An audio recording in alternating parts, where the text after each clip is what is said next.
Global Governance Futures is brought to you from the Global Governance Institute at University College London. This is a podcast about the challenges facing humanity and possible global responses. How does the world hang together? What has gone wrong? And what has global governance got to do with it? To learn more, please visit ucl.ac.uk/global-governance. Professor Alfred McCoy first appeared on my radar when I came across his fascinating 2015 essay, Grand Master of the Great Game, on the website Tom Dispatch.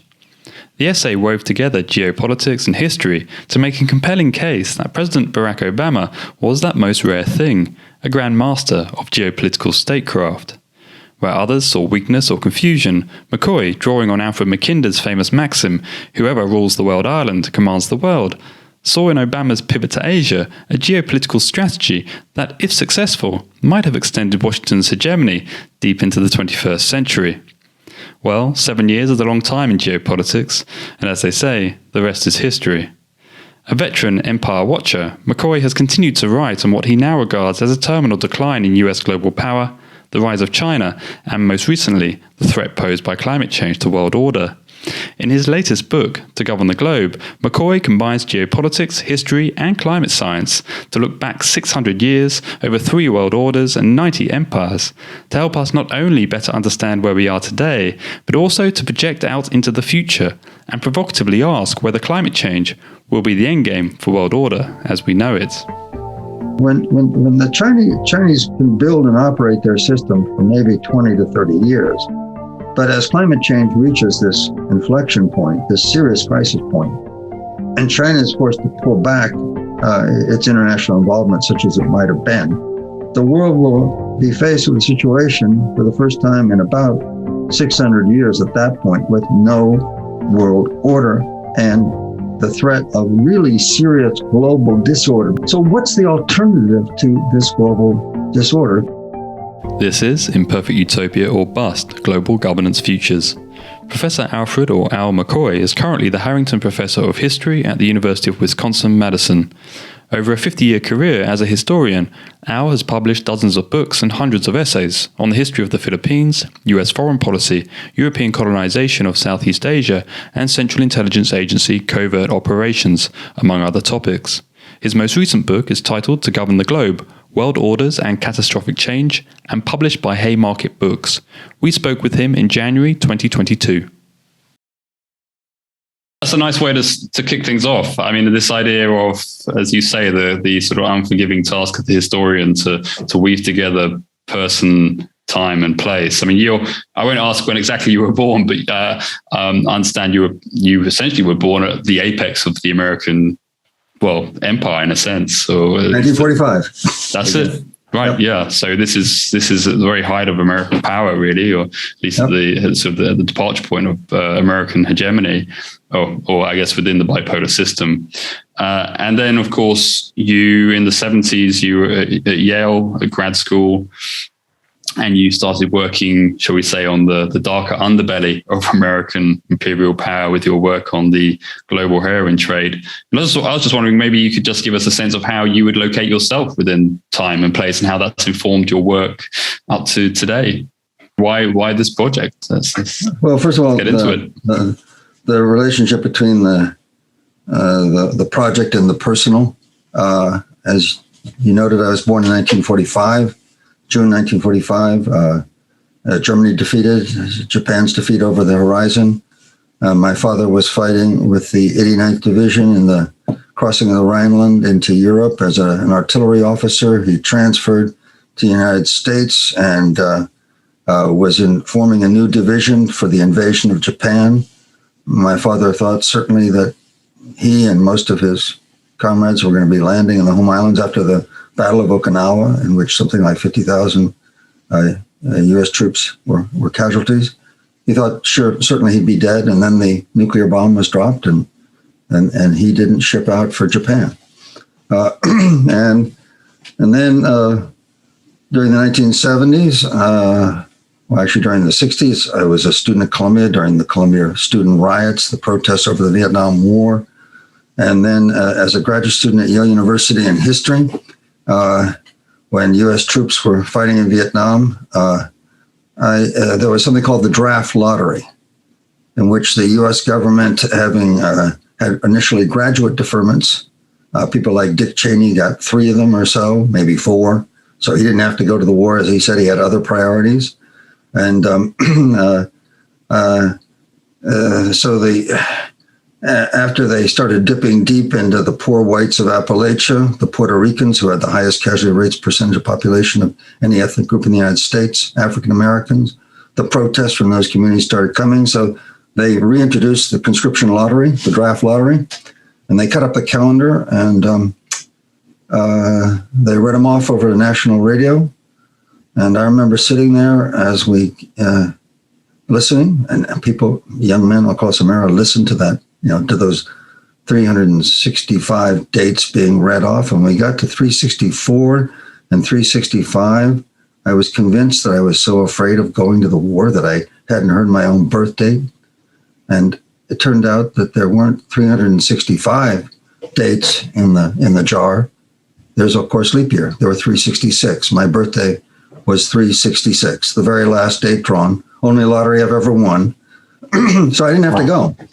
But I felt somehow that, that was a physical exemption, but not a moral one. And so I was very heavily involved in anti-war activities, and that redoubled my determination to do something about the war. And so I went to Vietnam as a reporter for Harper's Magazine. And my topic was the epidemic of drugs that was sweeping the U.S. Army in Vietnam in the last demoralized phase of the U.S. withdrawal from Vietnam, when we were drawing down and pulling out. We now know that about 34% of all U.S. troops in South Vietnam were regular heroin users, heroin addicts, to put it bluntly. And the question was, where was the drug coming from and who was trafficking? And so I began investigating, and I did a lap and a half around the globe. I went to Saigon. I went into the hills of Laos, and I found that CIA covert action allies, a Hmong militia of 30,000 men. The Hmong people's primary cash crop was opium from the opium poppy. And CIA's helicopters were, as a part of their sort of involvement in delivering goods to the Hmong, were carrying their opium out. The commander-in-chief of the Royal Laotian Army ran the world's largest heroin laboratory, and that was the source of the drugs. And when I began to publish that book, the head of the CIA's covert operation, a man named Cord Meyer Jr., who at the peak of his power had run the U.S. press manipulation for the CIA, and he had media assets across the United States. He was a formidable Cold Warrior. And he was determined to destroy my book, to block its publication, and destroy my career. And since he was an alumnus of Yale University, and during that period, there was a disproportionate number of top CIA officials from Yale. And so they started pulling strings. I was put on academic probation. I mean, 2 things happened the same week. One, my book was reviewed on the front page of the New York Times Book Review. That never happens to a first book author. And second, I received a notice of probation and pending dismissal from Yale University. Those 2 weren't usually supposed to come together. Incredible academic success and threatened dismissal from your academic program. And my income tax was audited. My phone was tapped by the FBI. And suddenly I found myself learning about the amazing extent of the U.S. covert apparatus, the way that it had penetrated so deeply into American society. My fellowship was audited by the U.S. Department of Education. My phone was tapped. And even one of my old friends sort of turned up, and he had been working in Army intelligence and trying to renew the relationship. And I knew it was he was assigned to monitor and penetrate and get incriminating information on me. And so, in the life of a graduate student, doesn't have many threads in the tapestry. And the CIA was able to pull every single one. And that's when I discovered the enormous power and the penetration of the agency within the fabric of American life. at the peak of the Cold War. They don't have anything like that anymore.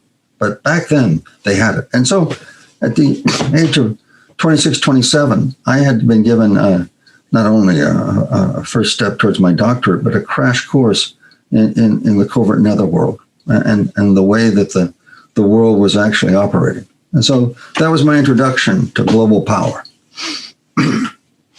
Oh, that's a amazing insight into your kind of early career start to your research career. I was reading recently, I don't know if this is true, you'll probably be able to back this up, but the heroin use of the soldiers in the war stopped when they changed kind of their habitat and moved back to the US, and the heroin rates almost died down because of a kind of change in location. And I wondered if that could almost be a metaphor for the way that the US thinks about preserving world order. There are these things that happen in far off lands, and where there might be, like you're saying, the covert operations that go on, but on home soil, the impression of the white ships is overall a positive one, and it's a worthwhile endeavor. And I wondered if you could just speak to that duality of the US's impression of world order, maybe from a citizen such as yourself. Well, the buzzword you mentioned, which recurs to the book, is duality. There have been in the past 500 years, roughly 90 empires, large and small, that have come and gone, but only 3 world orders. And since we're using the term, what's a world order? They stand in close relationship to imperial power, but they're distinct. Empire represents power and world order represents principle. And the most powerful empire at its peak can sometimes elaborate the penumbra of its power globally in a way through a world order that can often outlast that empire. So empires, of course, are concrete. They have often boundaries. They have armies that defend those boundaries. They have treaties and ententes that establish the limits of an asymmetric relationship between a power and a subordinate power, et cetera. Okay, so they're hard and specific and real, and they're more readily challenged by rival empires. World orders, by contrast, are less palpable, but far more pervasive and persistent. World orders govern the languages people speak, the laws that they observe, the way they worship and work and even play, because all imperial powers have soft power, and sports and leisure are part of that as well. And so there have been just 3 world orders during the past 500 years when those 90 empires have come and gone. And they were the Iberian, the British, the American, and now as the American is fading, by my estimation, at the end of this decade, around 2030, perhaps a Chinese world order is in the germ, just over the horizon. Each of these empires has a duality. Each of these empires and their world orders has a duality between power and principle.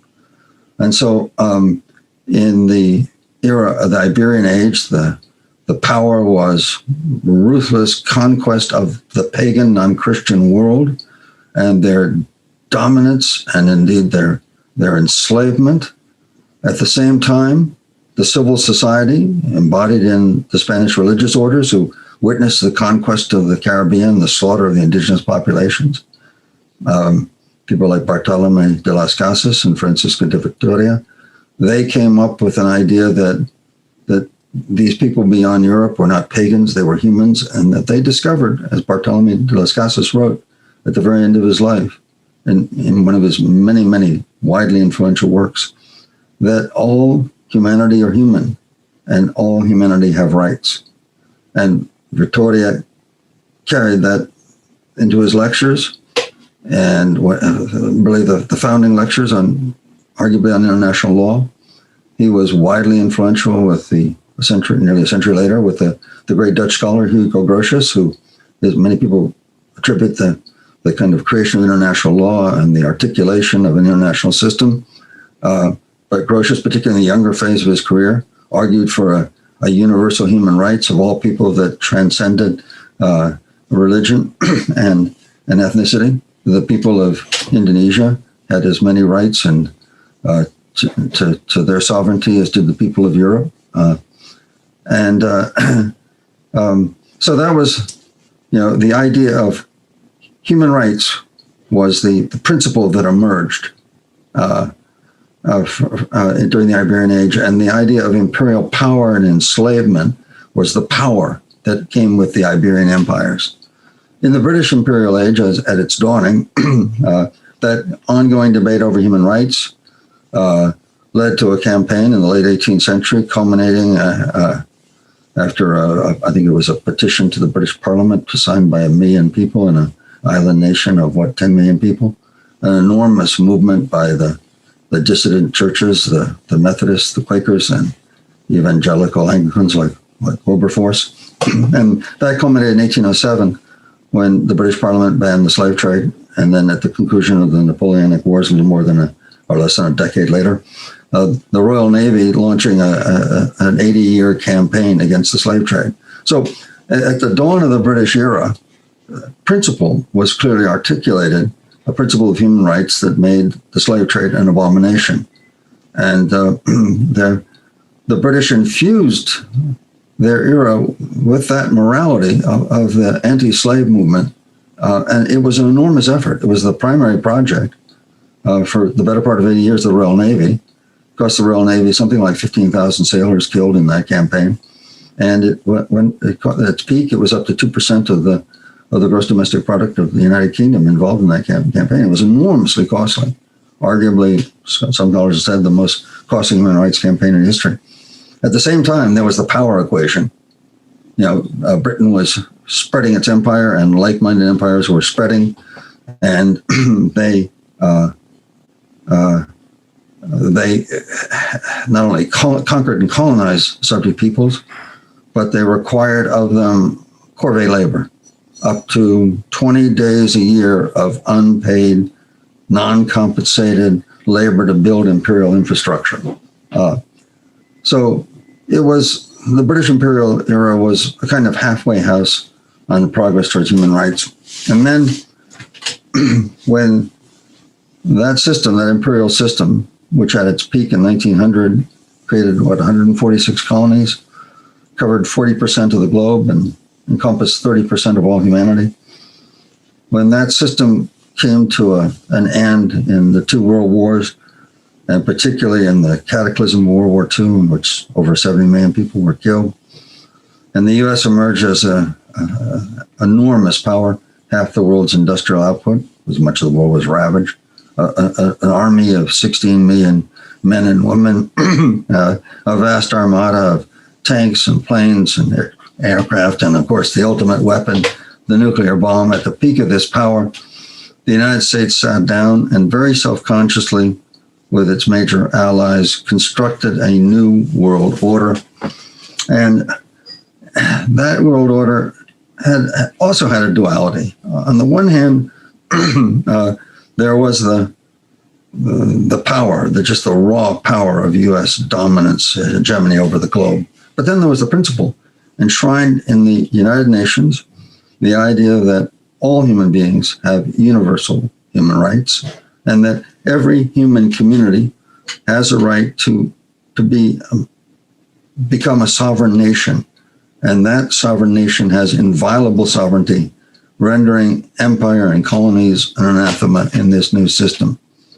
And this new order was not only grounded on these 2 principles, but it also was girded by the rule of law, which was America's primary international project from the time it stepped on the world stage in the 1890s, and a spirit of cooperation.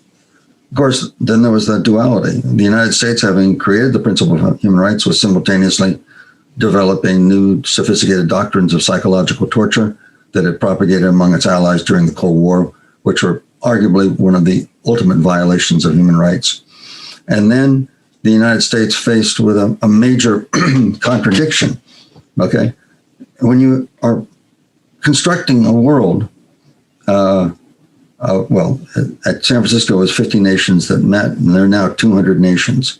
as half a dozen European empires decolonized, over 100 new nations began emerging, all with inviolable sovereignty under the UN Charter, which the United States had helped draft. So how do you exercise your hegemony? How do you violate inviolable sovereignty, which is a necessary adjunct of hegemonic power? You can't do it. So, and you have to do it. How do you resolve this contradiction? You do it covertly. And so that led to the creation of the U.S. Central Intelligence Agency, which under President Eisenhower had something like 150 major covert operations, and we know the largest of them. You know, a handful of operatives sent around the globe to govern the one thing that concerned the United States above all else: who was sitting in the office of the prime minister or in the presidential palace, and manipulating elections and coups and economies and trade in order to control that apex of power and thereby control those nations. And so that was the duality, and that has been the duality of the U.S. world order. So perhaps how we can tease apart some of that very helpful kind of laying out of the broad arguments. And when it comes to the delicate duality, as you put it, between realpolitik and principle, there's that famous quote by Gandhi. You know, he was asked, "What do you think of Western civilization?" He said, "I think it would be a good idea." And I guess there'll be a lot of sort of different viewpoints among our audience as to what the scorecard is between realpolitik and principle when it comes to assessing U.S. historical record. I mean, how would you assess the scorecard? It's the same one. Okay. The one thing about world orders that struck me in doing this work, and put aside the sort of usual monographic focus of historians, I am formally an historian of modern Southeast Asia. Well, actually, that's not even true. I'm really technically an historian of the modern Philippines, right? That's my sort of narrow historical brief. And that means I work on one country among the 200 or so on the planet, and I work on, maybe 70 or 80 years, very narrow. So one of the advantages of doing a history of the globe and covering a period of about 700 years is you begin to see continuities and comparisons much more sharply and clearly than you might otherwise have in just the normal lecturing and the thinking about power. The one thing that struck me is the way that each of these successive world orders have this ingrained duality between power and principle. Okay, I mean the excesses of Spain in the Americas are beyond horrors beyond imagining. You know, Bartolome de las Casas, whom I mentioned, who was the man who not only documented those excesses, but was one of the first to articulate the idea of a universal humanity. He participated in the conquest of Cuba, and he describes in his writings participating in horrific massacres, all right, which he describes in bone-chilling detail. At the same time, that system produced the germ of the idea of human rights. They articulated it with surprising clarity, all right, and are the foundation of this continuous evolution. I'm sure there are many philosophies around the world, many religions that have within it this ingrained idea, but articulating it formally and beginning a debate, producing texts that got built upon by other texts and that led to where we are today. Okay, so that was one duality. And again, the British duality between the enormous cost and dedication to the anti-slavery campaign, becoming, along with the American Civil War, which killed 750,000 people, two forces. The slavery was such a powerful institution, the slave plantation was so persistently profitable that it had to be killed by the greatest war ever fought in the Americas, the American Civil War. In fact, 750,000 dead, more dead than in the Civil War than all other wars the U.S. has fought. And of course, that British Royal Navy campaign. Okay, and America has the same kind of duality. The liberal international order that the United States built, which is the culmination of these 5 fitful, painful centuries of slavery and conquest and colonialism and all the rest.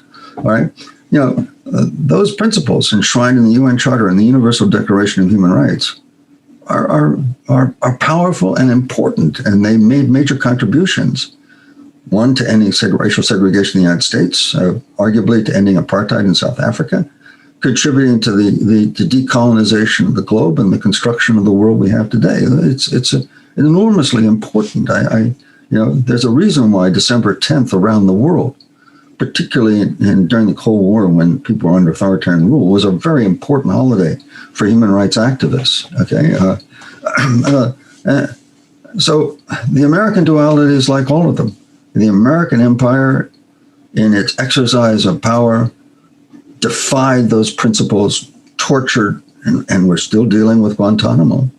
And we've had just recently, I think it was 7 serving mid-ranking American military officers that are involved in the justice or the military justice program in Guantanamo, publish a letter which was on the front page of the New York Times denouncing the abuse of the detainees at Guantanamo as a violation of America's principles and everything this country stands for, and it is. Do you think that? So we're dual. We have this duality, this painful duality, like all others. And as I see the Chinese world order emerging, it has the same. But you were saying, Tom, go ahead. Your question. I was just curious to ask. Do you think that this duality, and perhaps when the realpolitik becomes more visible, should we say, or overt, is a symptom of an empire in decline? That when empires become scared, dissidents become enemies. We might look at, say, the situation with Julian Assange right now, and the extradition inquiry proceedings going on here in London. Well, one of the things that empires in decline do is that they torture more recklessly. There's always an inclination to do this in any kind of pacification situation where imperial troops are dealing with insurgencies and trying to discover the identity of insurgents who are by their very nature hiding and covert.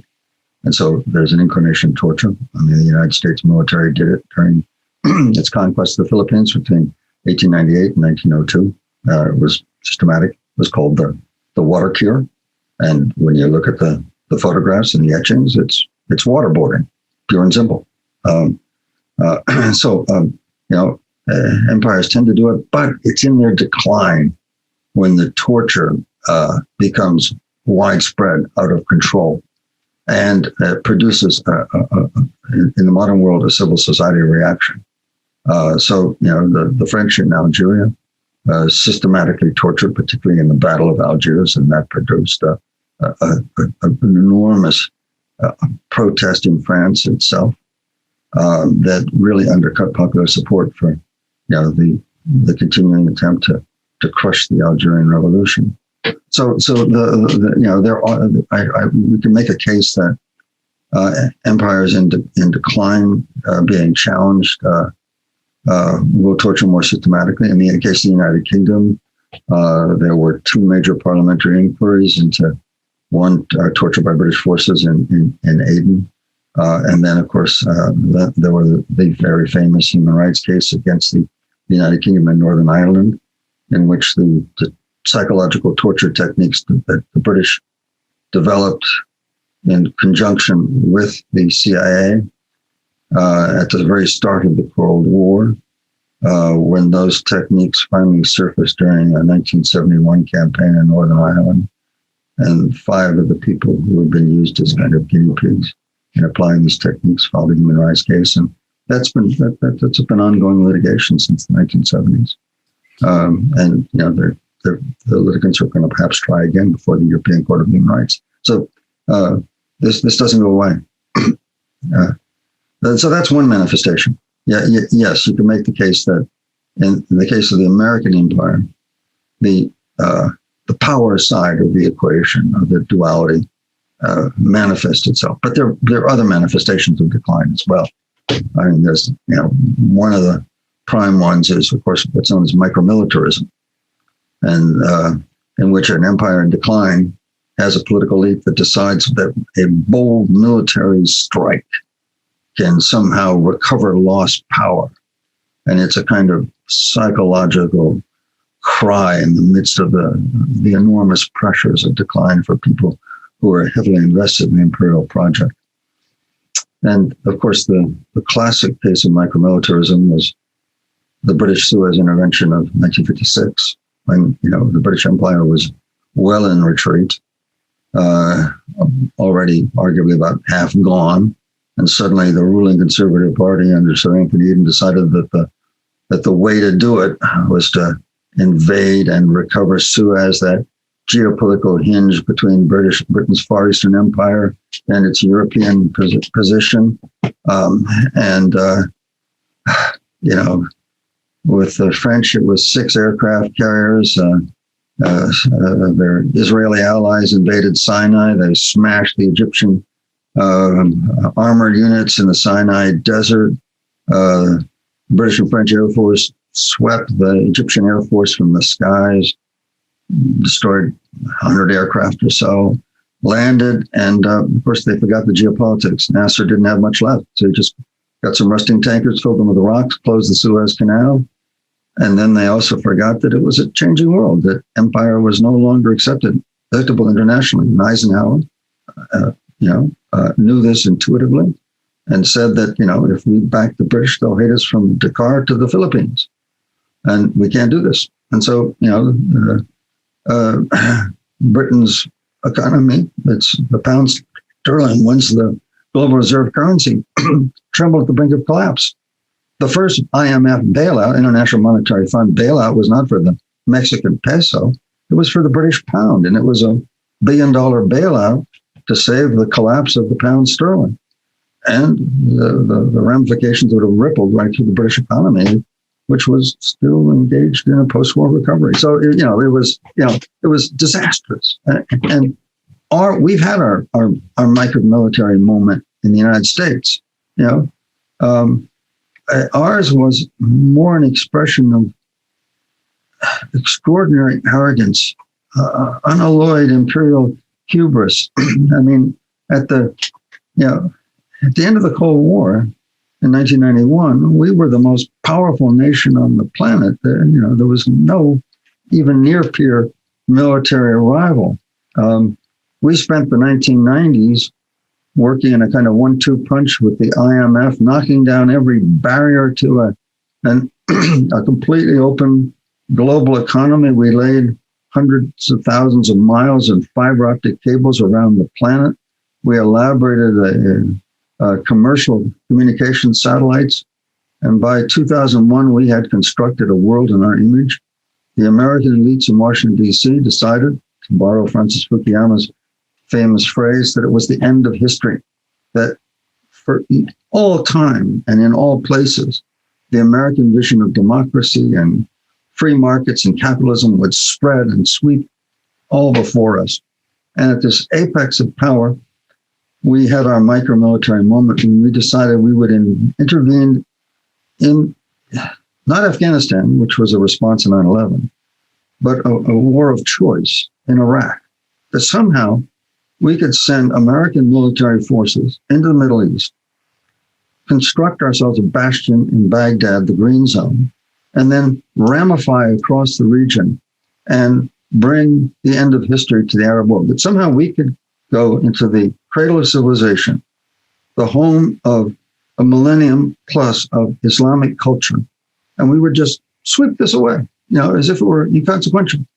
Not only was it the end of history, but these people, those people had no history whatsoever. We could just wipe it away. It was, in the book, you do document how there are certain individuals who have a kind of strategic vision, who really understand the art of geopolitics.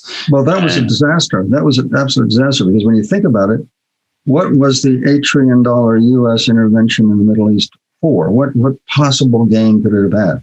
And the only logic, and I'm not saying this is causality, I'm not engaging a little Marxist reader here, but the only economic logic, the only payback for this $8 trillion investment was securing a lasting lien and control over the Middle Eastern oil. And when you think about it strategically, we were doing this right at the moment that oil was about to join cordwood and coal in the dustbin of history.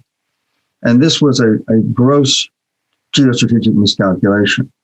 So that was the micro-militarism. The other part of this extreme imperial hubris was the idea, and this was bipartisan, on both Republican and Democrats in Washington, D.C., were so convinced of the might and majesty of American power that the end of history, that we were it for all time, that we could admit China into the World Trade Organization as an economic equal. And, most of these exchanges had been between peer industrial powers. We swap our Boeing jets for German BMWs and Mercedes-Benzes and all the rest, okay? So Washington's elites decided that we could admit China to the World Trade Organization with full access to our market and markets around the world, and we could integrate our economy with China's economy, and we would transform China into a capitalist democracy. And again, the blinding hubris. China is, until roughly 1800, until the rise of the British Imperial era, was for over 1,000 years the most powerful nation on the planet. They have a continuous culture and civilization, and they're the home of 20% of humanity. The idea that we're going to transform China, that our world order is going to penetrate and reshape China, by bringing them into it, it was amazing arrogance. And of course, it hasn't worked out quite that way. Do you think that's because of as you were alluding to, the kind of Western-centric way in which we view the changing of order? So that from that kind of the Greek and the Trojans down of one power overtaking another. I'm thinking of some academic work by, I think, David Kang, where he talks about, if you look at Asian history, it can be the implosion of power from within, as opposed to the usurpation from an outside source. And have we misunderstood through our kind of Western lens how power changes hands? For ruling elites at the apex of imperial power, I don't think there's a conception of losing power, of changing hands. Okay, they may have clever amanuensis, burrowing away in their cubicles, who will understand things more deeply, more broadly. But the people at the apexes of the system are invested with the aura of their own power. And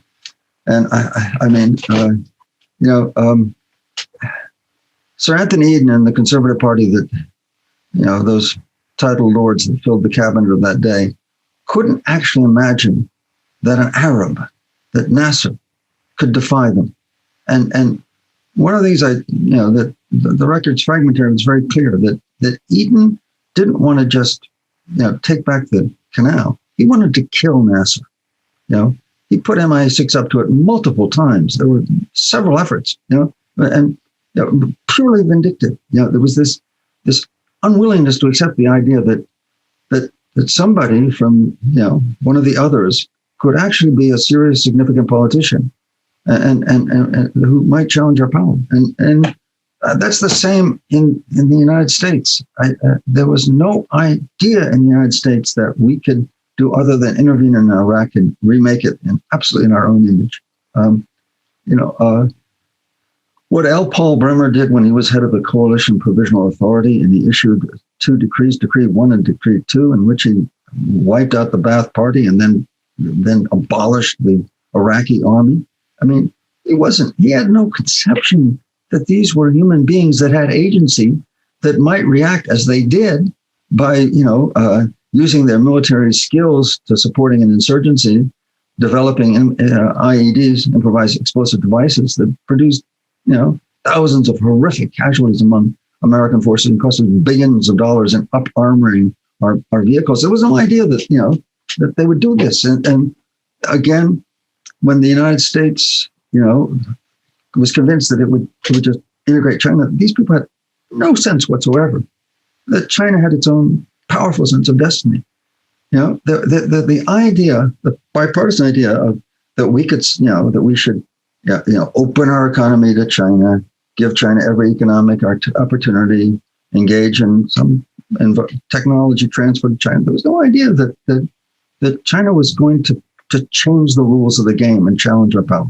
I mean, and also, Al, it strikes me that it reflects sort of a very strange ahistoricism in the Western power elites, and we might say in perhaps Western modern culture more generally.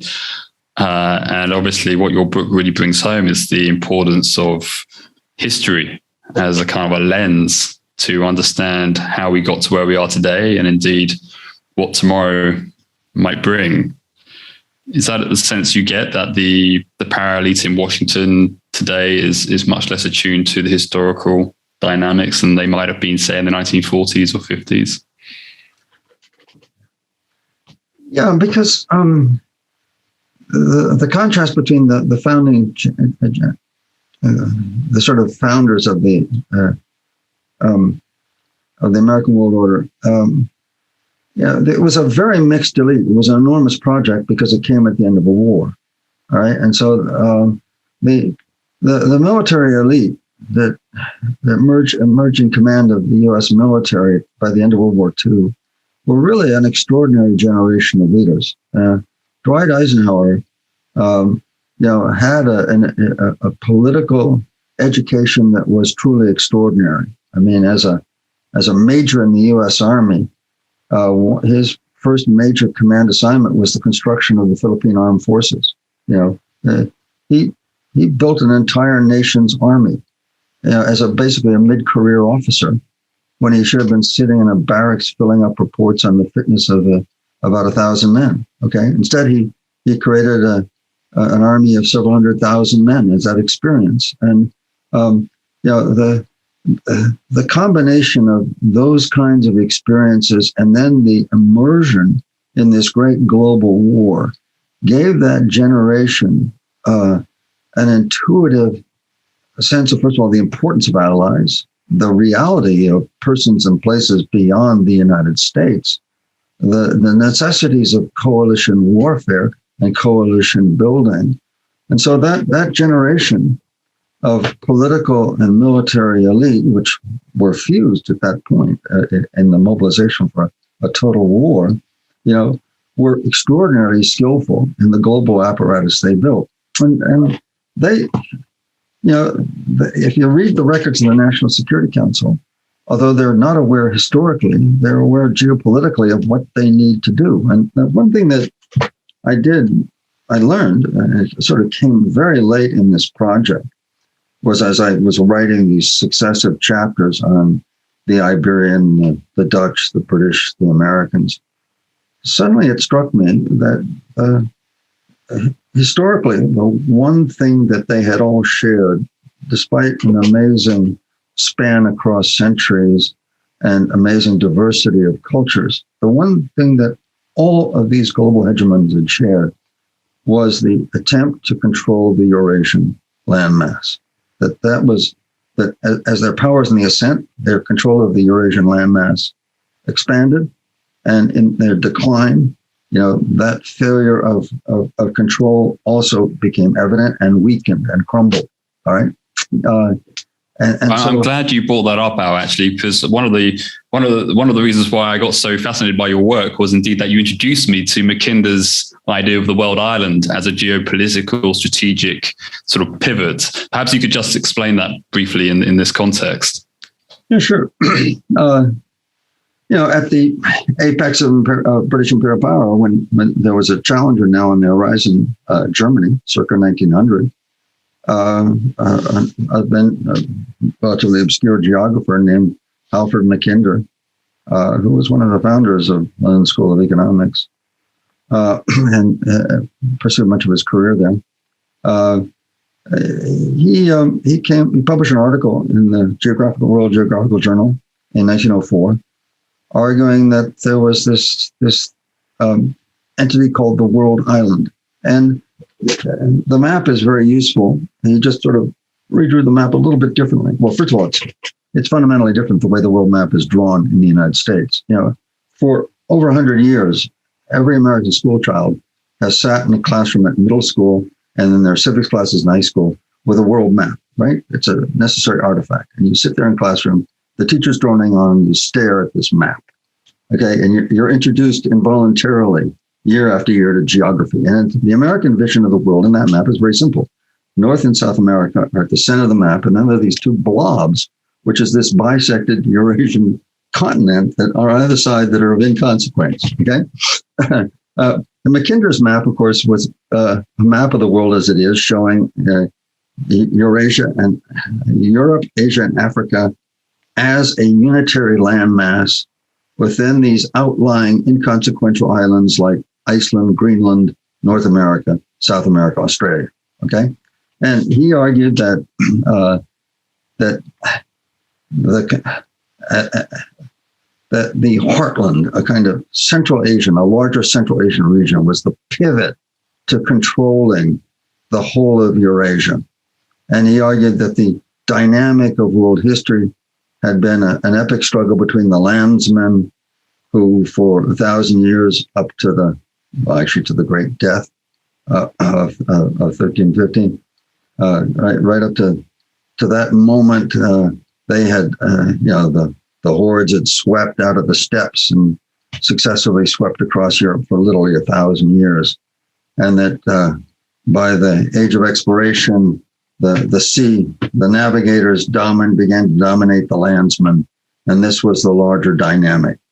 And he came up with an axiom about 15 years after he published that article, in which he said something like, he who controls the heartland controls the world island, and he who controls the world island controls the world. I misquote, but that's the essence of it.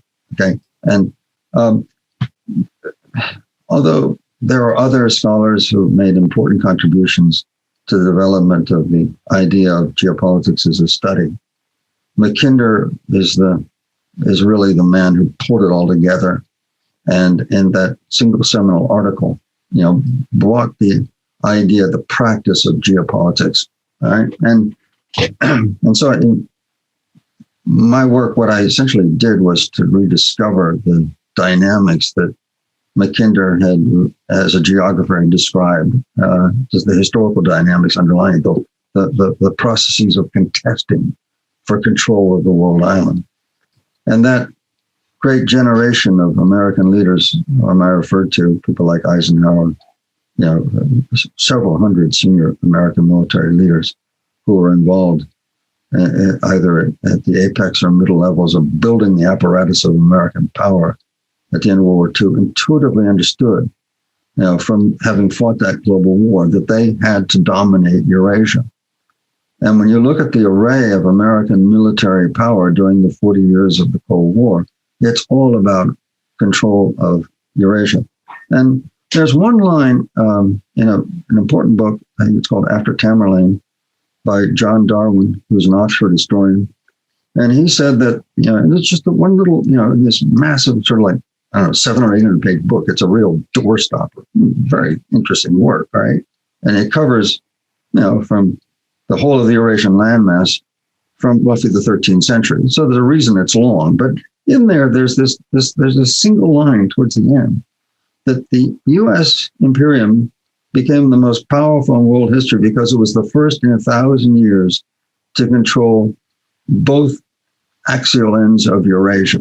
And that's it. He just sort of says it and moves on, right? And of course, the American Imperium today, there's 750 US military bases in over 80 countries. So it's still very much present with us.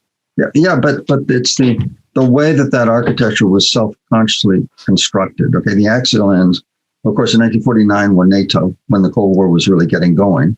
And so we get the construction of those massive military bases like Ramstein Air Base in Germany, et cetera. So that's the Western axial end, which is concretized, which is anchored by that alliance, which persists today as the most powerful military alliance on the planet, and those bases, which still remain, many of them today.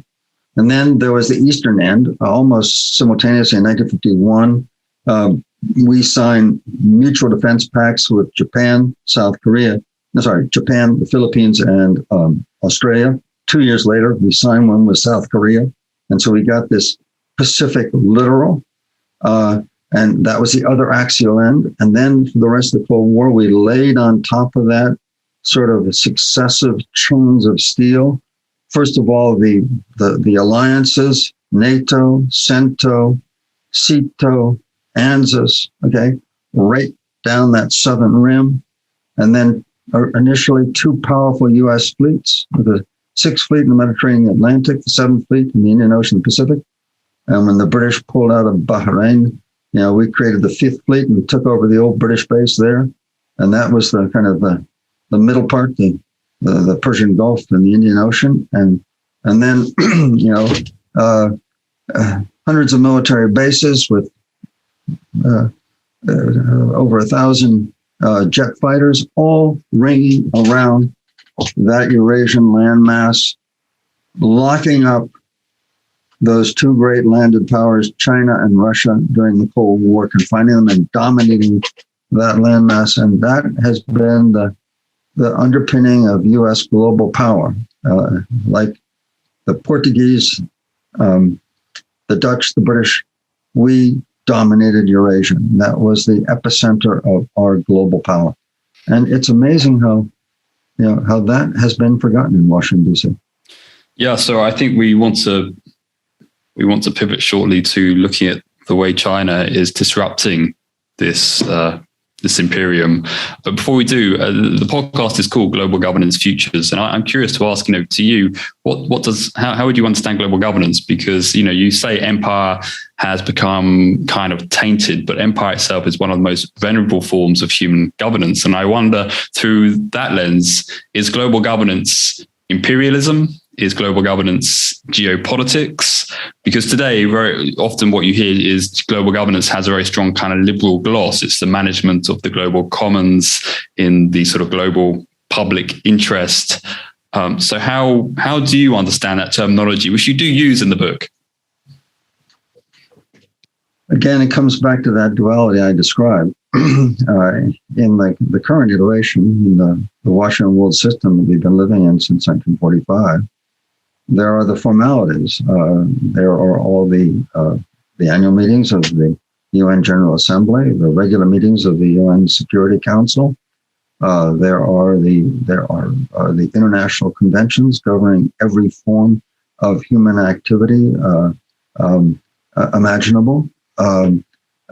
These are all governed by bodies that have procedures and protocols for fulfilling their mandate and enforcement of, or those various treaties and protocols. Moreover, another thing that emerged when the United States built that world order in 1944-45, there was the Bretton Woods Conference, which created the International Monetary Fund, the World Bank. Initially, the General Agreement on Trade and Tariffs, which is now the World Trade Organization, the whole system of exchanging of currencies and goods around the planet. Okay, so that's global governance. Okay, but when it comes to a crisis point, and we see it, let's say right now, for example, the UN Charter absolutely prohibits the acquisition of territory beyond one's boundaries by force. And so when Russia takes Crimea, what does the world do? Okay, so there's then that large element of informal power. So the United States not only constructed this apparatus at the peak of its power, but it lent its full economic, military, and diplomatic might to the defense and the maintenance of this international order. We violated it countless times and damaged it by doing so, but nonetheless, over the long term, we supported and maintained this order.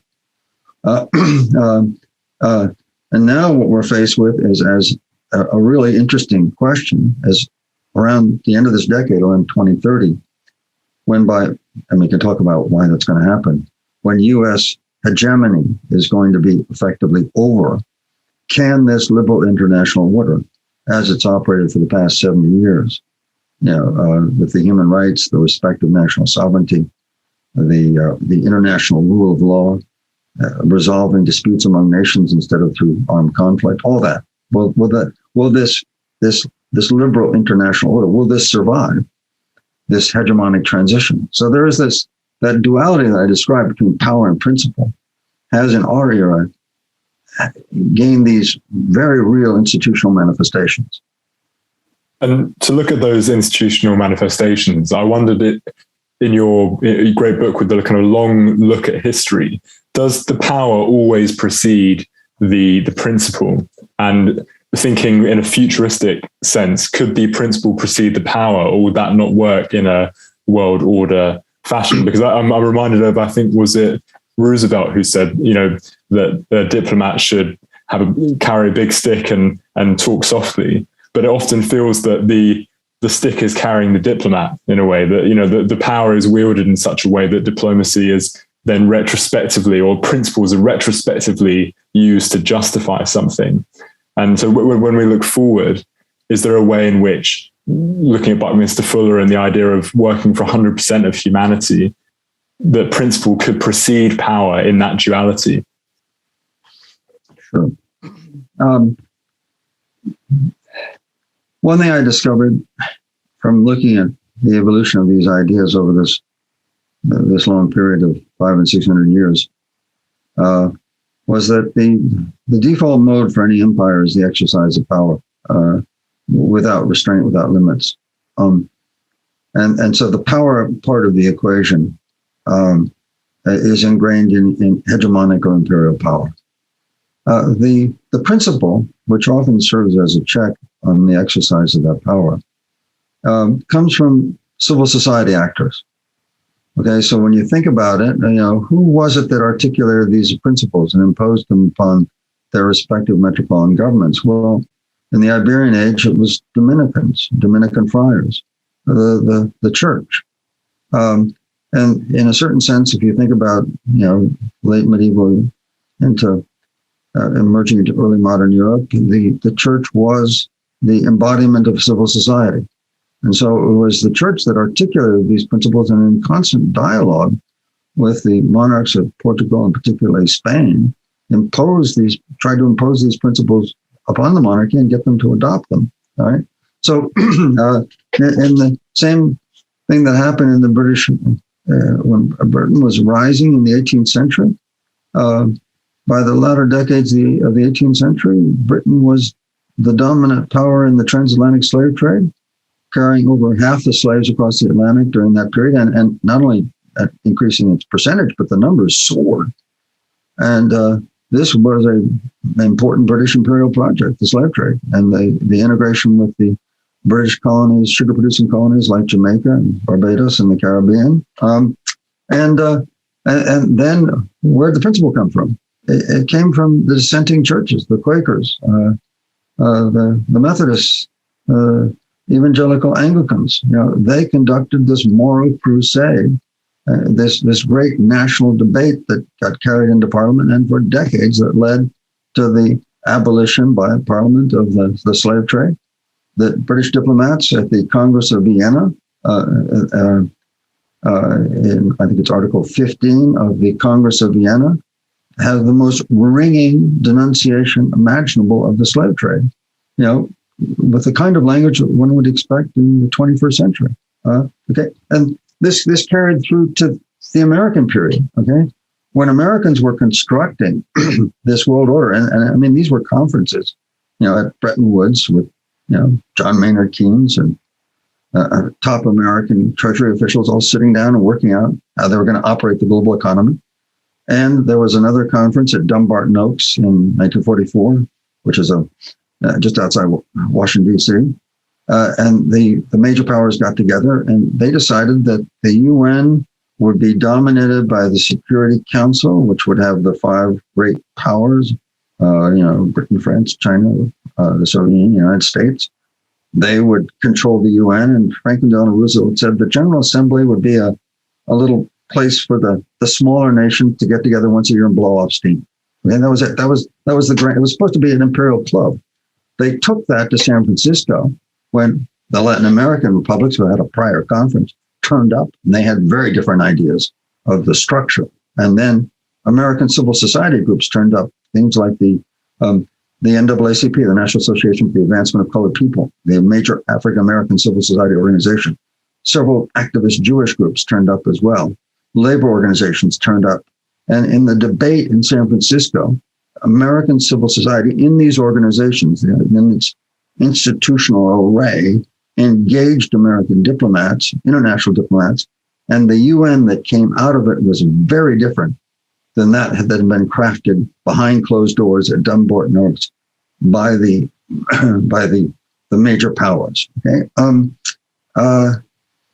and it's that constant tension between civil society representing principle and the state apparatus, particularly its foreign manifestations, empire, okay, that has created this duality.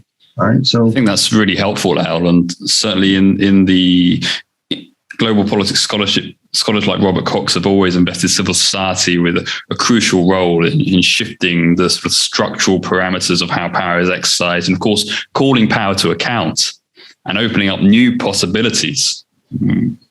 Because of course, the future is open-ended ultimately and not predetermined. I guess though, you write in the book about how the UN 193 sovereign nation states was a very important departure from the imperial age that preceded it. I just wonder what you might say to a hard-nosed realpolitik analyst who says, well, okay, but the highest aim of the UN was nuclear disarmament, for example. And if we look at, say, how power is arrayed in the world in a sort of post-geographic sense, we might say, well, actually, power is concentrated in the 9 countries that possess nuclear weapons, and all the other countries are basically provinces of those 9 countries, and they fall under one nuclear umbrella or another. What would you say to someone who basically has that sort of very reductionist, we could say, understanding of how global governance really is conducted? Yeah, that's nuclear weapons are an oddly elusive phenomenon. Used just twice. The world developing nuclear weapons at an amazing speed and developing diplomacy and mechanisms to assure that they're not used. And conflicts. If China and the United States were to go to war in the Taiwan Straits, I would expect all sorts of weaponry being used, but I wouldn't expect nuclear weapons on either side. So, in other words, like it's the proliferation and the switch from the comparative firecrackers that were used in Hiroshima and Nagasaki with the enormously powerful hydrogen weapons we have today. It's the proliferation and the increase of the range of destruction. Also, an awareness that what would happen if they were used. Not only to mention the years of fallout and disease, but also if there's extensive use, then we now know there's likely to be a nuclear winter. That the particulates that would be shot up into the atmosphere would create a blanket that would shield us from the sun. And it's so we all know that we can't use them. So yes, during the Cold War, before nuclear winter, before people figured out about nuclear winter, there were actually people who talked about the use of nuclear weapons, and they were kind of arrayed and moved around on the stage along with the other pieces. Since the realization about nuclear winter, it's people aren't moving the pieces around the same way. They don't intrude. Everybody, who has enough sense to build them also has enough sense to understand that they can never use them. So I think nuclear weapons are this curiously elusive and ambiguous piece on the global chessboard, if you will. I don't know. Just to pick up on that as well, to kind of continue the red team idea. There's often the idea espoused that we're so hyper connected now in 2022 that nuclear war is impossible, but even potentially war is impossible. because we're so. There's a good book called Connectography by a guy called Parikana who talks about this, that we're so interconnected that things have fundamentally changed. And I wanted to get a historian's approach to that idea of the hyperconnectivity, because obviously there were huge hyperconnectivity chains, well, literally chains in the kind of the slave trade and all that. But is this hyperconnectivity that we have now different? And how might that affect any changes in world order? The relationship between armed conflict and changes in world order. Okay, up to the end of World War II, the exercise and defense of global power and its decline was although it had many causes, it ultimately was resolved militarily. Take World War II, for example. It was the destruction, the death of 70 million people, the birth of an idea of nationhood and freedom that came out of that conflict and that was articulated at the international level. All of that led to the end of the preceding imperial order. But what's curiously about the U.S. victory in the Cold War, and if you will, its consolidation of its hegemony from being a kind of, semi-global to global, was the way that it wasn't done by nuclear arms.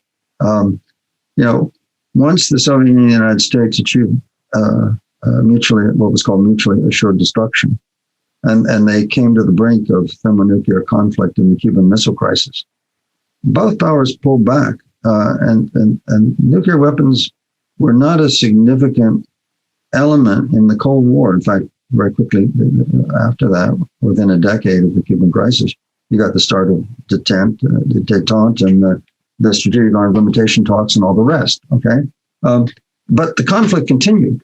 Okay, and it continued through surrogates and in arenas that were deemed to be secondary. And so, the final phase of the Cold War shifted to Central America, Central Asia, and Southern Africa, where both sides engaged in intense competition of conflict. But, with the exception of, and it's a big exception, the Soviet Red Army in Afghanistan, it was generally, we were fighting with surrogates. And so this just as the Cold War was resolved with subnuclear and you might say peripheral conflicts. So I think this current transition is going to be resolved either non-militarily or through a regional war. So let's pivot to that, Al. Let's pivot to this situation that we currently find ourselves in, where Beijing seems to be stepping up its challenge to US supremacy. And you write in the book how Beijing is investing an awful lot of its energy and indeed trade surplus in the integration of the world island of Africa, Asia, and Europe into sort of an economic powerhouse.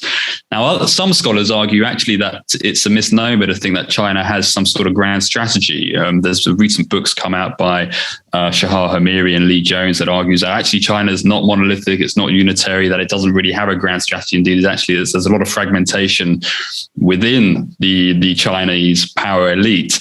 Your book seems to suggest that interpretation may not be quite right, that there does seem to be, at least we can infer evidence that there is some kind of grand strategy or design behind the way China's operating geopolitically. Well, I mean, how can I put it?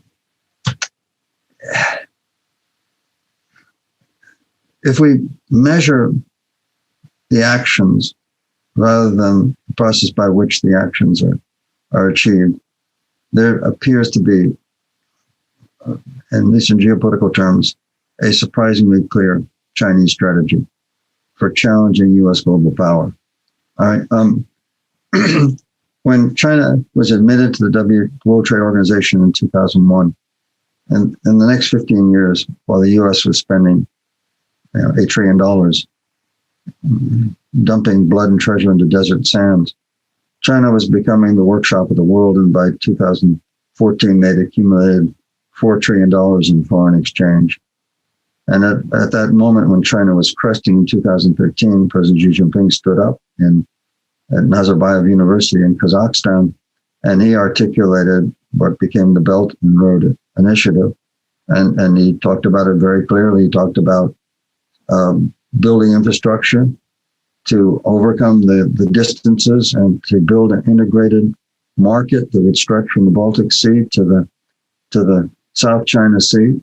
And China then developed the international instruments for building that apparatus of power. They founded the Asian Infrastructure Bank, and they began expending about $1.2 trillion, which is the biggest aid program or development program in human history. Corrected for inflation, the Marshall Plan that the United States introduced to Europe at the end of World War II was about $100 billion. So this is 10 times that when corrected for inflation. It's the biggest development scheme in human history. And the Western press focuses on, the debt colonialism, white elephant projects. The U.S. press coverage in the United States is amazingly consistent in its criticism of the Belt and Road Initiative. But this, and then China's ongoing economic outreach to Eurasia and Africa, this economic integration of the world island, is so enormous. It's so unimaginably large that, of course, there are going to be all kinds of excesses. There will be waste. I would be surprised if my working figure for any major scheme is about 10% waste for any well-run project. I mean, that's a lot of waste. But nonetheless, if you look at what's done with the 90%, it is transformative. And what it is doing, it is laying down first of all, a kind of a steel grid of infrastructure, of pipelines and rails, and that reach across the whole of the Eurasian landmass, if you will, overcoming the distance that has historically divided Europe from Asia, 2 continents. Why? It was only the distance and the empty center. China's filled that. And then the other thing that's really striking too is that China has used its capital to build and invest in a string of ports, 40 ports that ring the world island, right around the Indian Ocean, Hambantota in Sri Lanka, Gwadar in Pakistan, a military base in Djibouti, ports all the way around Africa, and then all the way around Europe, from Piraeus in Greece to Zeebrugge, Belgium, to Hamburg, Germany. Piraeus is virtually owned by the Chinese now. They're investing heavily in Genoa and Trieste to give themselves access. And when you overlay the map of my book of the Portuguese Empire in 1570, which had the Portuguese being a small nation, not having the population for territorial empire, for territorial colonies, they built 50, fortified ports with ramparts and bastions that could be defended from a landward attack or a seaward attack. And they built this network of about 50 of them globally. And you look at the string of Portuguese feitorias down, starting in Lisbon and going down the coast of Africa and down the coast of India and then to Indonesia and up to Macau, and you overlay that with the map of the 40 Chinese ports, they look surprisingly similar, 1570 to 2020. It's amazing. It's like you could do I should have had a transparency and an overlay, like from a medical textbook.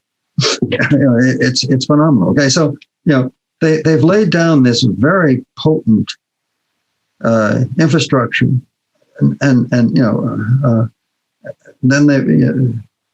they're constructing the Shanghai Cooperation Organization, which is more a military and security organization. The Asian Infrastructure Development Bank, which is already enormous. They have private equity. They have provincial and regional banks that are making loans as well. It's an enormous project, which is making the China economically dominant in Eurasia. And the other thing that's occurring as well, which nobody really is commenting on, back in the Cold War, the world shuddered when Mao went to Moscow.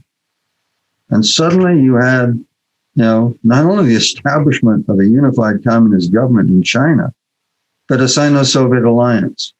And it was that, the containment of that alliance, which was the logic of the U.S. constructing that massive apparatus to dominate the Eurasian landmass, to fortify the Iron Curtain and to contain China and Russia behind it. Okay, well now we have a latter-day alliance that's really quite strikingly similar between Putin and Xi Jinping. Of course, it's the balance has shifted.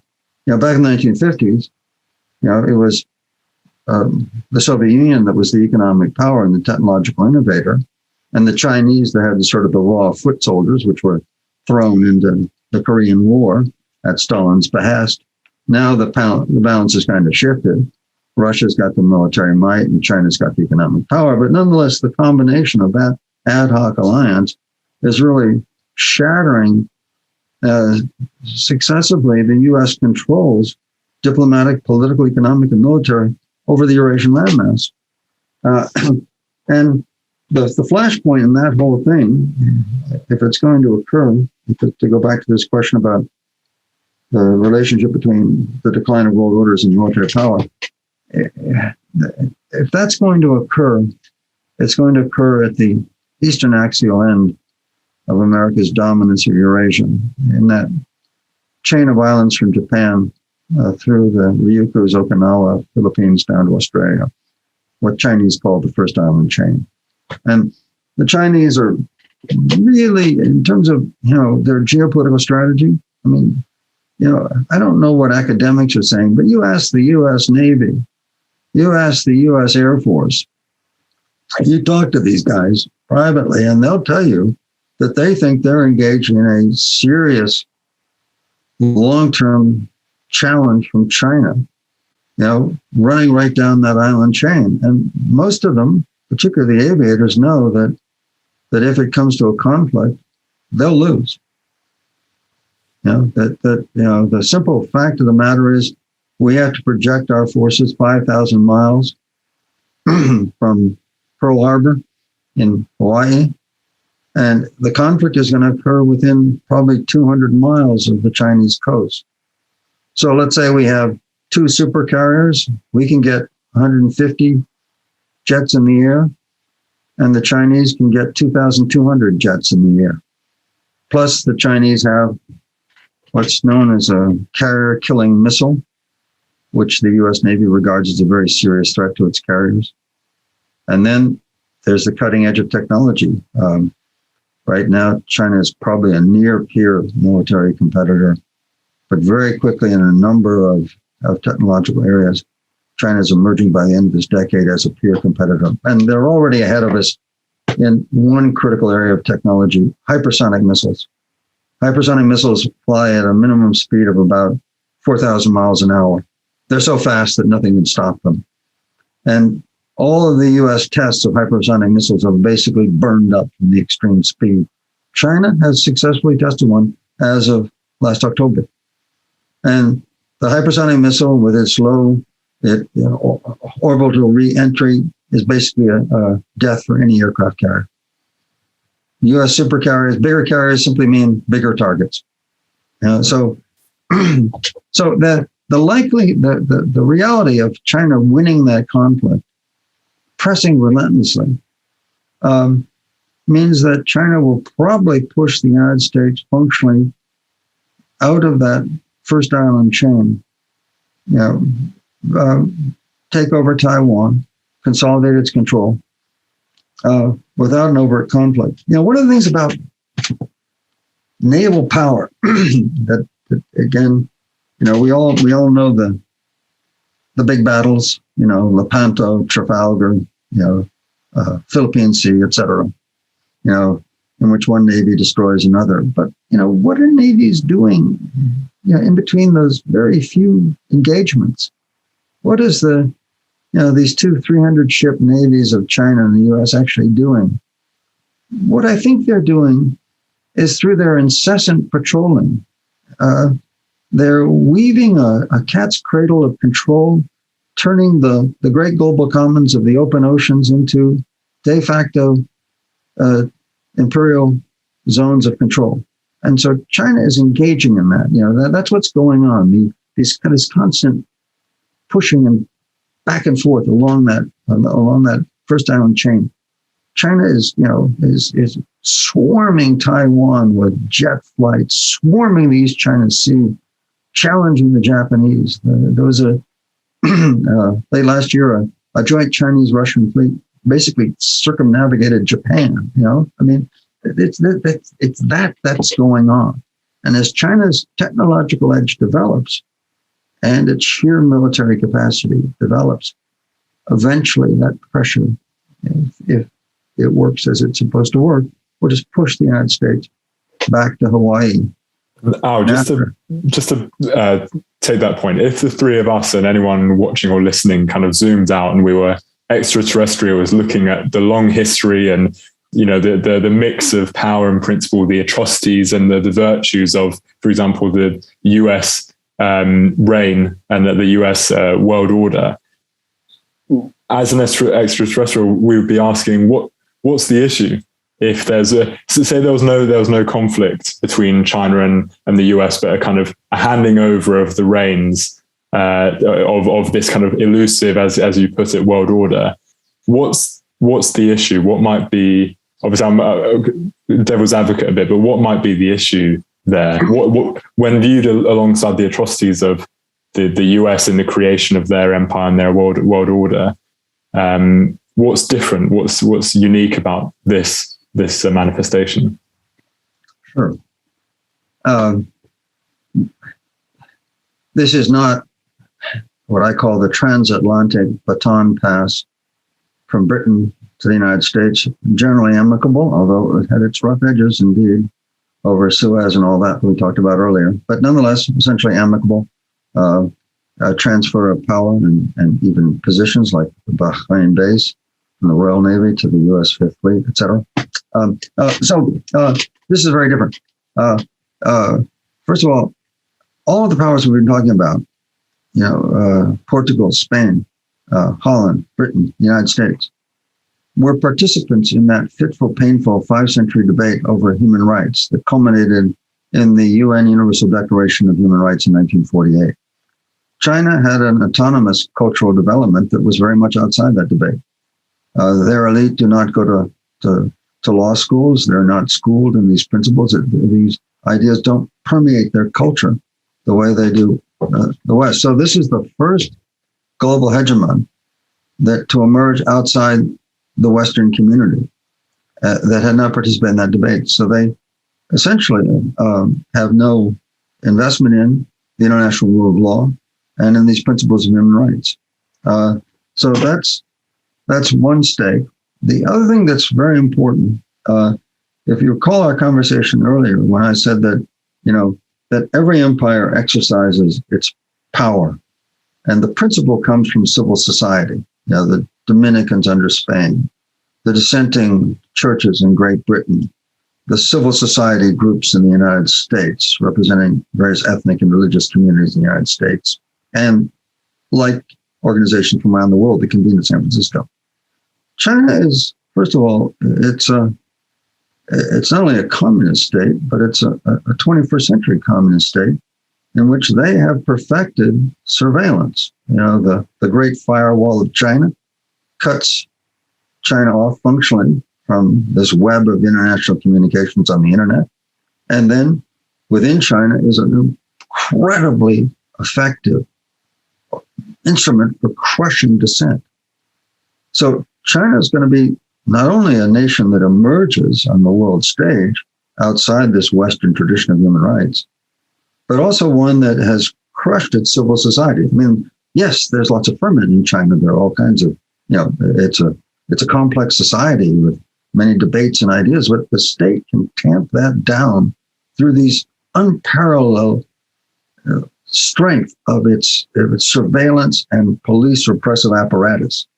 So it's going to be not only the first global hegemon outside the Western tradition, but the first one to actually crush and contain its civil society. And that's a real difference, because it means that the interplay between civil society representing principle and the state representing power, that won't happen. That can't happen in China. I mean, yeah, there'll be some, but they're being so absolutely relentless and ruthless in crushing dissent. It's extraordinary. And they've got the instruments to do it. It's really interesting hearing that assessment, because we've almost come full circle to the start of our conversation in a way, talking about the CIA kind of surveillance of your own work and whether that is a necessary component of all global hegemony in some way, potentially. Yeah, well, see, take my own case in that. Okay, look, I was a 26-year-old graduate student. I was nobody. So why did I survive? And why did my work get out? Well, I had friends. I knew Seymour Hersh, who was arguably America's most important investigative reporter in the last decades of the 20th century. And he was then a correspondent for the New York Times. And so, I got in touch with Seymour Hersh. And he put the story of Cord Meyer Jr., the head of CIA covert operations, attempting to suppress my book. He put it on the front page of the New York Times. The American media picked it up. Anti-war movement picked it up. In other words, American civil society, saved me, allowed me a chance to articulate my message and to publish my book. If that had been China today, in that apparatus, I would have been crushed. And there are human rights activists in China who are right now being, marginalized, surveilled, and crushed. Okay, and that, mind you, that happened to me at the peak of the Cold War. In the early 1970s, when this apparatus was at the absolute peak of its power within American society and had enormous strength. Okay, at the time, I was told that the CIA knew what my book said because they'd already had the manuscript. They had assets in every publisher in New York, every media organization in the United States. They had the book. That's what I have no way of knowing if that's accurate, but that's what I was told at the time. And the people who were telling me that were sensible people. So, Al, perhaps we can now shift, as I think we roll towards the close of this conversation. There are a couple of things we really want to pick up on, though, before we close today. One is, of course, that the book, in quite an audacious fashion, projects out into the future, projects out into 2100, even beyond. Actually, I think 2300 is referenced in there, based on the climate science. And we haven't actually talked about climate change yet.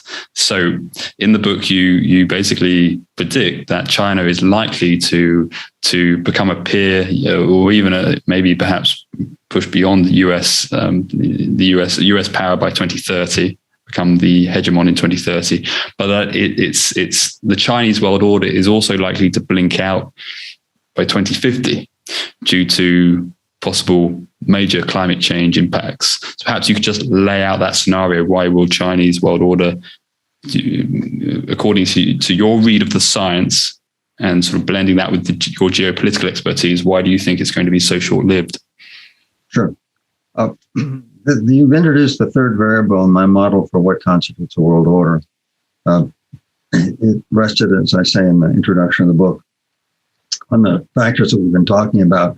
The definition of human rights and the definition of national sovereignty. In other words, what constitutes a nation and what are the rights of the people that live within it. But there's been a third aspect of every world order is its form of energy. And so the Iberian world order was founded upon two things. One, mastery of the winds, wind power for navigation. And two, the mobilization of human muscle power in its most extreme and its perversely productive form through slavery. And I explain why I treat slavery as a form of energy. And then I make an unprovable analytical assertion that Britain's rise to global power and its capacity to erase slavery was because it was developing an alternative form of energy in terms of coal-fired steam power.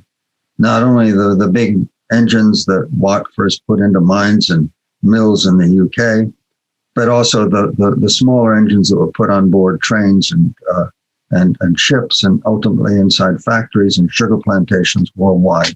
Mobile 6 to 12 horsepower steam engines, right?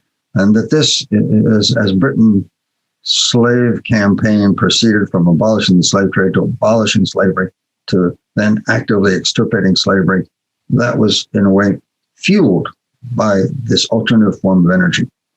And that the U.S. Global order was fueled by its dominance of the petroleum market, that coal actually remained the dominant U.S. power form of energy until roughly 1950.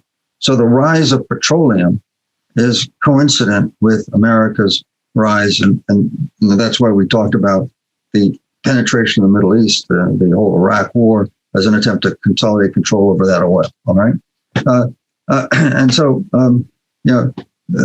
the downside, of course, of this eruption of coal-fired steam-driven energy that liberated humanity from in a certain sense, from the curse of slavery and coerced labor of even colonialism, was, of course, the emissions. And in 1896, a Nobel Prize-winning Swedish physicist named Svante Arrhenius published an article in an Edinburgh journal in which he said that if CO2 emissions keep going, the climate in the Arctic will rise by 9 degrees centigrade. And he said that in 1896. And indeed, China, as it emerged as a major power, first of all, turned to its domestic source of energy, coal. And in that massive Belt and Road Initiative, as China finances industrialization and modernization of the economy for some very impoverished third world nations, it's introducing its coal-fired electrical generation technology.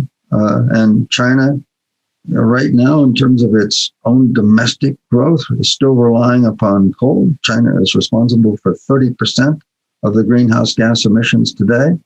And that share is likely to increase rather than decrease. At Glasgow, there was a joint statement from the United States and China talking about their joint commitment to ending greenhouse gas emissions. And China, said that they would be introducing this into I think they said their 14th five-year plan. Well, if you look it up, when does the 14th five-year plan start? It starts in 2025. So they're not even going to do anything for another 3 years. And what's China's formal commitment? Xi Jinping has said that China will be carbon neutral by 2060. Okay, India is going to be carbon neutral. They made a big announcement at Glasgow by 2070. Well, so China's duality is, of course, their program of the Belt and Road Initiative is going to uplift countless millions of people from poverty who were written off by the neoliberal financial establishment and the world order as America had it, and not being even considered. Okay, so it's going to uplift them, but at the same time, it's going to do it with this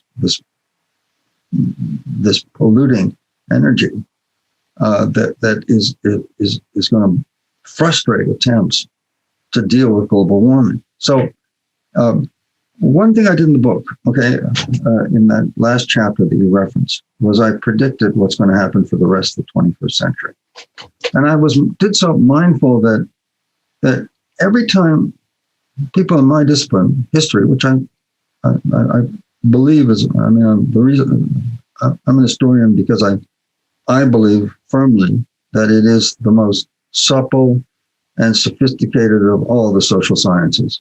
But that's just me as an historian, waving the flag for my little team. Okay, but every team's got its strengths. When as an historian.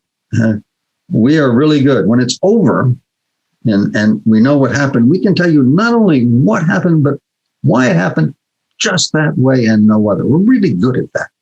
But every time we take that and project it into the future, the results are usually not only wrong, but they're almost laughably wrong. Okay, so So I was faced with the conundrum. I wanted to look at the shape of global power for the rest of the 21st century, mindful of the limitations of my discipline. So that's when I turned to environmental science. And what I was struck by, it's it seems obvious on the face, but actually it's really exceptional. Environmental science is all about prediction. You think about I don't know, you're a political scientist, right? And you tell me how much you guys like to predict. I think you guys basically don't like to go much beyond the next general election, right? Economists basically want to predict, maybe when the next recession might happen, okay, environmental scientists are all of their publications have graphs and charts and very complex calculations on scenarios right to the end of the 21st century, all right, on the level of global warming. And they have, low range, mid range, and high range, and points in between. But those are the three things they do of probability. What is the 1.5 degrees of increased global warming has a high probability of occurring. Okay, up to 4 degrees centigrade of global warming by 2100, by the end of the century, has a low degree of probability of occurring. And they all have these charts and they debate it. And then all of the smaller things like measuring the Greenland ice cap and Antarctica and all that are fed into this model that the IPCC, the coalition of scientists working under the UN that do these projections. Okay, so all I did was I took this environmental science and I read it and I said, you look at the reports, other reports coming in from people like the International Energy Association, and they're saying, by 2040 we're going to be, polluting badly. We're not going to meet these targets. So I tend to take the least probable, the most pessimistic scenario. And you track that line to the 21st century, and then you say, okay, so there's environmental science that's actually engaged in the science of prediction. Now let's overlay on top of that the politics, the shift in global power that's going to arise from this climate change. Okay, and so I got to put it. Environmental science did the work that history could not do because we don't have instruments for prediction. All right. So what I see is this. Environmental science says that by roughly 2050, the rising sea levels and given what we're just learning about the Thwaites ice flow in Antarctica, and the way that within 2 to 3 years, the buttressing of that is going to collapse, and that massive Florida-sized ice sheet is going to fragment and then start calving at an accelerated rate. Okay, so the sea level rise is real, and our current predictions for it are probably on the conservative side. So what does that mean? That means by 2050, the Mekong Delta, home to 20% of the population of Vietnam, will be underwater. One of the world's great granaries for the last 100 years, gone. And it means Shanghai, which was excavated from sea and swamp beginning in the 15th century, is going to return to the waters from whence it came. By 2050, projections are that Shanghai will be largely, if not entirely, underwater, including much of the downtown. And that's a coastal city. It's not like, let's say, London, where you can put a sea barrier at the mouth of the Thames, or like New York, where you can put a sea barrier, a much larger, more expensive one, but you can put one in the Verrazano Narrows, or in Boston, which is ideal because they've got a narrow opening to the seas. Okay, this is like Miami. Okay, Shanghai is like Miami. This is a city that's extending along a coast. There's no natural barrier to construct. Miami is gone. Shanghai is gone by 2050. That's now home to nearly 18 million people. It's the major financial center for China. And then somewhere around 2060, 2070, environmental science says that it's not just global warming, it's global heating. That the North China Plain, which is that area between Shanghai and Beijing, currently home to about 400 million people, in many ways the agricultural and industrial heartland of China, that will become one of the least habitable places on the planet. And it's not going to just sort of happen in 2070 like bang. It's going to build to that with rising temperature. so that there will be hundreds of extreme weather events. And then starting in around 2070, the predictions are that China will experience, the North China Plain will experience the first of 5 episodes of 35 degrees centigrade wet bulb temperature. Now, what does that mean? That means the balance of heat and humidity is such that the human body cannot sweat. And so a healthy individual, you or me, sitting at rest, not moving, is dead in 6 hours. And that's going to afflict the North China Plain. So when China, ironically, is kind of digging its own grave and pursuing this coal-fired path to economic growth and industrialization and international development. It's interesting you used that phrase, Al, because the UN Secretary General, of course, also argued that the world is digging its own grave at COP26 in Glasgow, although his words weren't widely reported, but they were the exact phrase he used. I would say, to take a morbid metaphor, that China's the grave digger. They're wielding the shovel. They're digging it for us, okay, and for themselves as well. Because if you look at all of the major industrial nations in the temperate, the northern hemisphere temperate zone that are going to be afflicted by climate change, the first is China, and then the second is North India, the Gangetic Plain, which is going to also have in the same period less extreme, but still some episodes of 35-degree wet bulb temperature as well. So what that brings us to is that by the other thing that's going to happen, and there are predictions from the World Bank and the UN, and we're already seeing it, climate change refugees. And let's imagine the impact that that's going to have on the global order. Okay, between 2016 and 2018, driven in large part by climate change, you got Middle Eastern refugees coming through Turkey into Greece. You have sub-Saharan African refugees coming across the Mediterranean to Europe, Central American refugees coming through Mexico to the United States. And that arrival of refugees at the southern shore of the European Union and the United States produced this extraordinary eruption of hyper-nationalist populism. Britain's exit from the European Union, the rise of all these ultra-nationalists around Europe, Donald Trump's campaign, build the wall to stop these immigrants from coming into the United States. You add that all up. How many people? Just 2 million, 2 million people. Okay, the predictions are by 2050, and it's going to build again steadily to that. By 2050, there will be 200 million climate change refugees worldwide. There are other estimates that are as high as 1.2 billion. So what happens when hundreds of millions of people who are in motion, not for employment, for simple survival, uprooted from seashores that are pounded by extraordinary weather events, from the edge of arid regions, suffering aridification, no longer having sufficient water to engage in agriculture and to survive. Okay, and people are in motion. What's going to happen? We're faced with the reality of global disorder. That's why I think that as these problems go worse, China's system of international order, which is a much more self-maximizing, mutual benefit exchange, national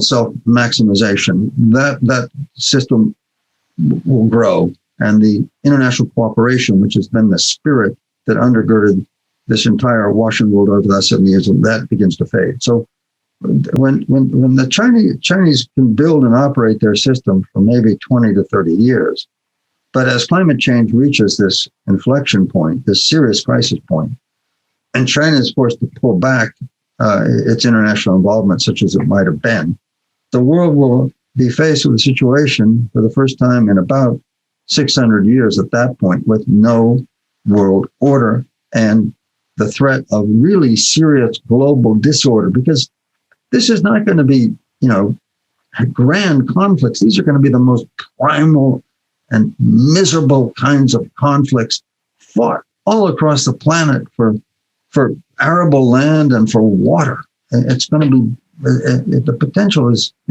horrible. And also, as refugees are moving by the millions and people shutting borders. And, what we saw in the Belarus-Poland border, and that played out, not just a few hundred people, and not just a few thousand people, but millions of people. So what's the alternative to this global disorder? Okay, so trying to be, this may seem impossible, almost absurdly, but actually it's manageable. There's actually a reasonably finite solution. One, reform the UN internally, so it's much more of a collaborative organization. This simply means a reorganization of the UN Security Council, which is still the supreme body in the organization. Instead of having fading powers like France and Britain and the United States, having guaranteed seats, maybe have international organizations having rotating membership. People like ASEAN, the Association of Southeast Asian Nations, the Arab League, African organizations, the European Union, that global collectivity, so that this body would become truly representative of the human community, and therefore its mandates would have the kind of moral force of a collective decision. Okay, so that's one thing. And then if we have this reform body, what might it do to mediate situation? Well, there need to be three limited but significant changes in the definition of national sovereignty. First, no nation circa 2050 would have the right to emit greenhouse gases, and to do so would be treated as, let's say, what's supposed to be tantamount to an armed incursion, taking other people's territory by force of arms. That's supposed to be a no-no in the current order. Well, we could treat greenhouse gas emissions instead of voluntary targets as mandatory. Okay. The second thing would be the UN High Commissioner for Refugees and the resettlement refugees, which is now voluntary, would maybe have to become mandatory. That this collective body would resettle people on some kind of rational basis. Where is their land? Where is their resources? Where can people move? Doing this collectively in a rational, planned way. All right, rather than this chaos that we've been witnessing and are likely to witness even more. Third thing, at Glasgow, there was much debate and discussion about the transfer of funds, supposed to be $100 billion that was agreed to at Paris. Hasn't quite happened.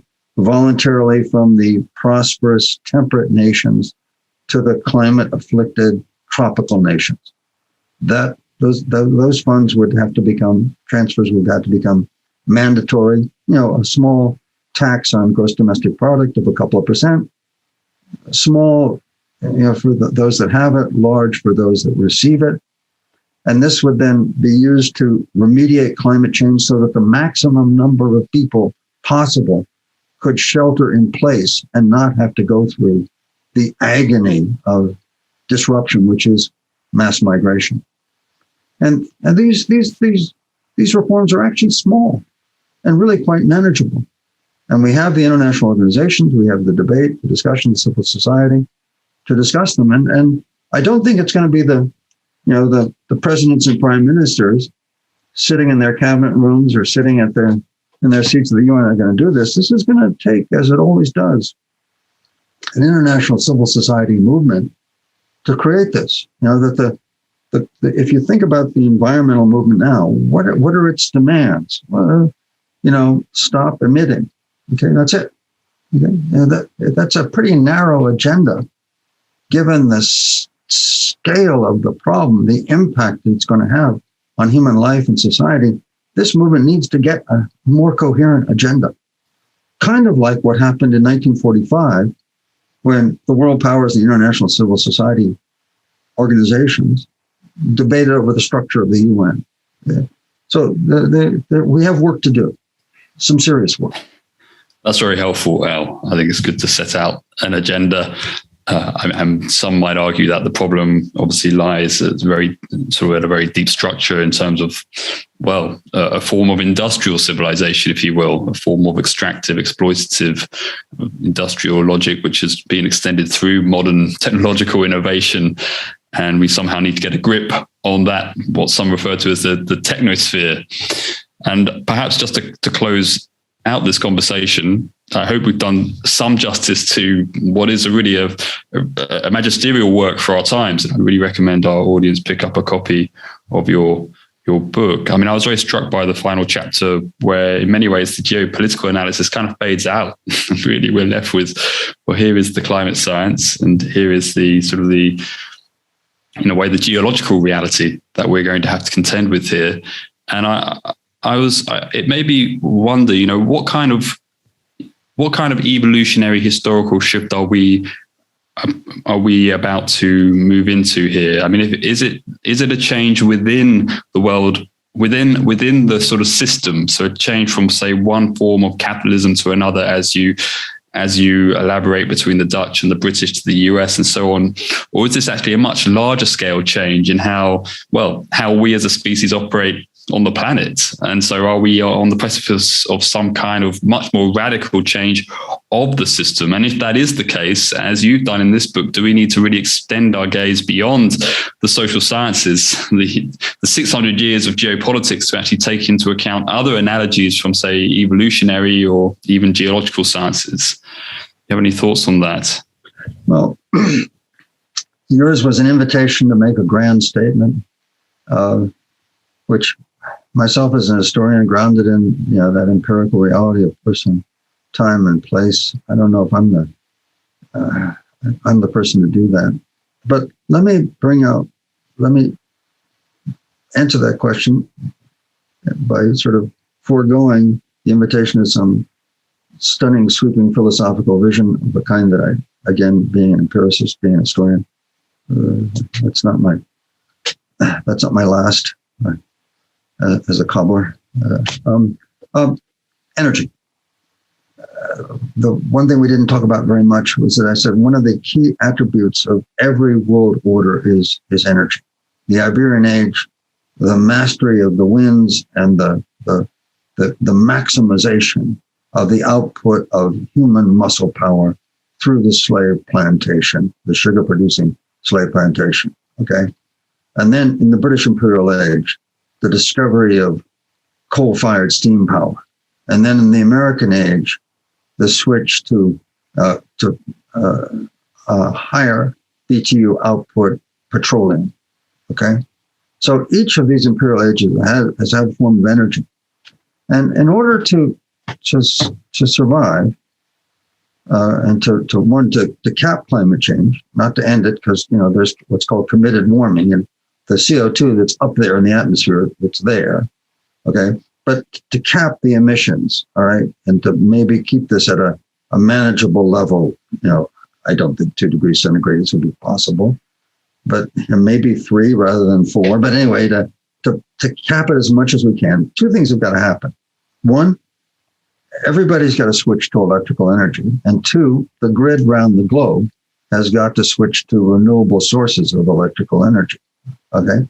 And that's going to be a combination of 3 things. It's going to be a combination of wind power, solar power, and this is something that the green movement has got to get their heads around, nuclear power. Okay. And I'm not talking about, 3-mile island sized or Chernobyl sized massive nuclear reactors.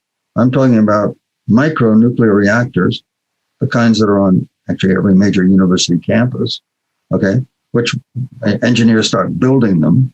1, they'll be smaller, and as it happens with anything, the more you make of them, the more reliable they become. And then if there's a disaster with a small nuclear reactor, it's manageable. It's not a Chernobyl. It's not a potentially 3-mile island. Okay, so nuclear power to stabilize the grid.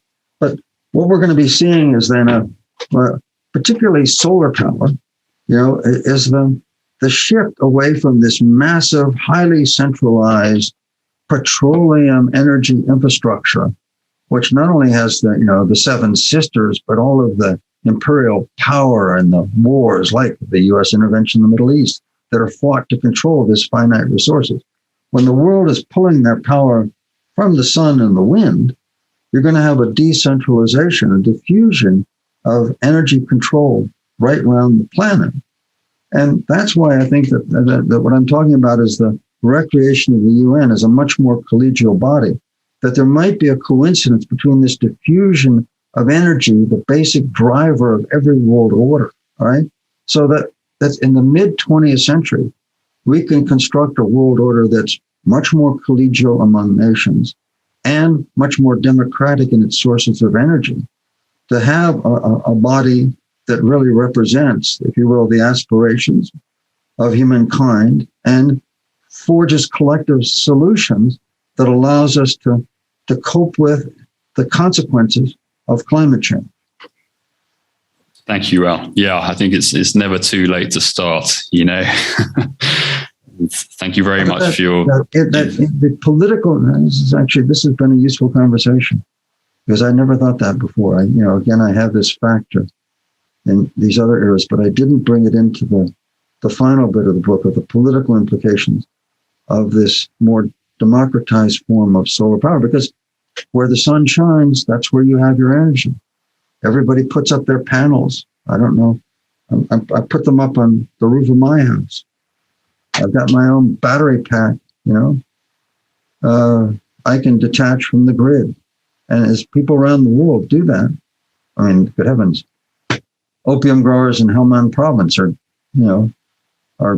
operating their pumps to water their poppy fields with solar panels. It's a democratization of energy. Once the world transforms, and it's going to be an enormous project involving trillions of dollars in capital. But once it happens, once it's in place, it's going to be extraordinarily democratic, and from that will emerge the possibility of energy, human rights, and sovereignty have been these three key drivers of world orders. The world order that emerges is going to have this democratic form of energy, and that is going to be profound in its political implications.